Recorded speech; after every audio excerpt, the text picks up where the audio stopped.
Pangasinan, isang 11 taong gulang na bata ang nahulog sa puno ng tangkain niya. Nakunin at sumabit at tsinelas ang kanyang kalaro. Ang masaklap, ang kanyang murang katawan bumagsak sa matutulis sa bakod ng kawayan. Ay, hindi. Nagtatanggal. Tanggal. Ito, pipaling iba. Maklalabay si rin. May tagal ko na May susulinder na ako. Pagtukat ang lahat, nagtukan ni kailangan. Dagkal na obligasyon mo na ako ng tapuno dalin. Nagtukan ni talaga. Kaya tigre mo, tilimang na ako. Na-refer yung pasyente sa akin kasi dinala siya sa Pangasinan Provincial Hospital. Ang kondisyon niya, o yung posisyon niya, nakita ko siya, nakatagilid siya kasi hindi siya makahiga dahil nakalabas nga yung bamboo stick, yung kawayan dun sa may pet niya. Tapos dito naman sa harap sa may pantog, may nakausliring kawayan.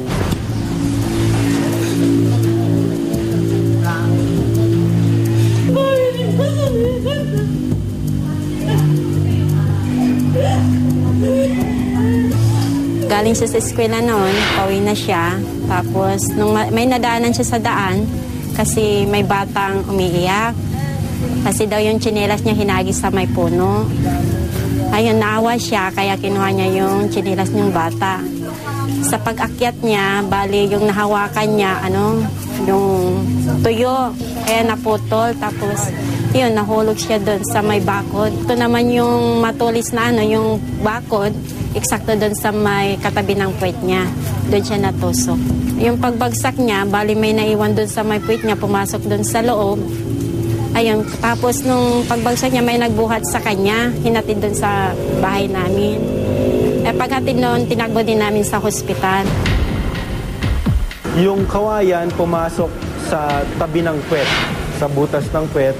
Tapos sa gitna, dumiretso sa pantog. Tapos lumabas dito sa gitna. Unang-una, yung aksidente nangyari sa kanya, napakadelikado kasi napakalapit din sa ugat ng mga nagbibigay ng dugo dito sa bituka. So, a few inches lang, baka hindi na siya umabot sa amin. May laman na dumi dun sa kanyang rectum na tinatawag. So, yung kawayan, kinuha niya yung dumi at umabot sa pantog. Dahil wasak yung mga yon, nabutas, kumalat yung dumi sa buong tiyan. So, parang naghalong ihi at dumi sa loob. Sa tindi ng infeksyon, nung inoperahan namin siya, hindi rin ganun kaganda yung kondisyon niya. Magsisimulang magnana kung hindi namin naagapan ng maagang-maaga. Ma! Uy!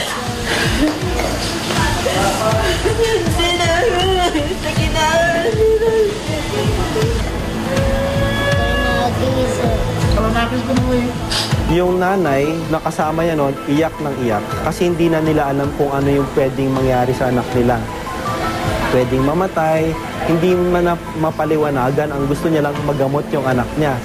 So, sabi ko, kailangan pong operahan. Tanggalin po yung kawayan at linisan. So, yung nanay umayag, siyempre operasyon lang ang solusyon. Gapig-big na tuwag ko yan, Taguruyan na ako nga, purado ka, kagpay-saksak. Dagat ko na ako, sakit nakas ka. Pati Pati ito. Immediately we prepared the operating room. The difficulty of operation lied in the cleaning of the abdominal organs, yung nag-spill. Kasi kawayan, may mga splinters. So natatanggal-tanggal. Kailangan isa-isayin namin tanggalin yon. Tapos yung paghugot dun sa kawayan, siyempre paghugot namin dahan-dahan para hindi pa makadamage ng iba. Siguro mga 4 to 5 inches long. So hindi mo na siya makakadumi dun sa tama niyang daanan. So kinabitan namin ang tinatawag na colostomy sa tagiliran, sa kaliwa. Tapos dahil hindi tayo nahirin yung pantog, kinabitan namin ng hose kung saan siya iihi. Yung cystostomy tube na tawag namin doon. Yung operasyon na dinaanan niya, hindi biro. Kasi matinding infeksyon. Ihi at tayo nag-aalo sa loob. So, I was hoping and praying that gumaling siya.